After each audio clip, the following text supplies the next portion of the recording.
فینیکس راشد. ای آبادی مسموم، برج بلند تو اوج تباهی بود، پوچی هرچه بخواهی بود. حیف این همه ماهی مقصوم که تو رودت مرد، حق سرخ بشه آبیتون. حیف شعری که کردم پرده پاره گوشای شهرتون آویزون.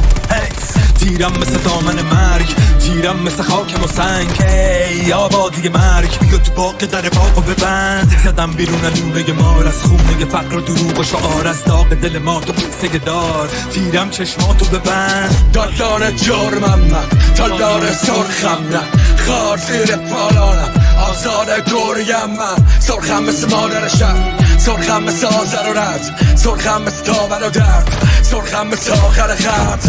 تنم خرابه پر راز، پر دوزه و خورناس. من یه جنگل متروک کم توی گمشدگی خود خواست.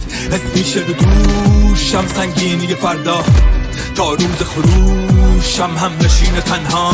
منم بیراه رویا، یه بلاه اوریان، میون این کبیر زخمی ترین ماه دنیا.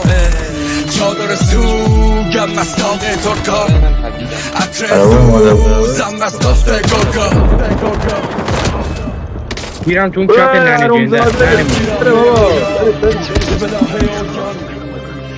اومدو فرار کن بابا. ننه پسته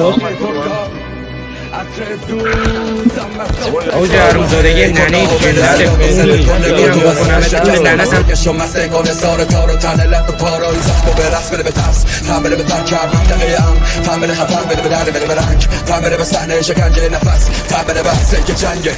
هی کن راه و بده صدا تو زنده کن نگاه تو وسط شکست نفس بکشم مسیقان سار تار و تنه لب و پارای زخم و برقص بده به ترس، تن بده به تن کرد منطقه ام، تن بده خطر بده به درد بده به رنگ، تن بده به صحنه شکنجه نفس، تن بده بحثه که جنگه.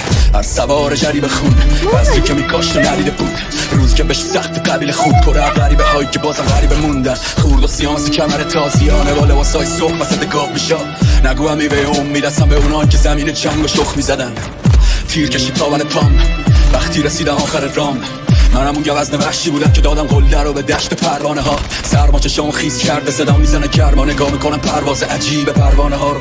بی خبر از این که کرما شکار بود توی مهر و انعکاس زندان تو چشات. تیرم مثل دامن مرگ، یه جمع بزرگ انسان تو چشات. تیرم مثل خاکم و سنگ، تظاهرات امکان تو چشات.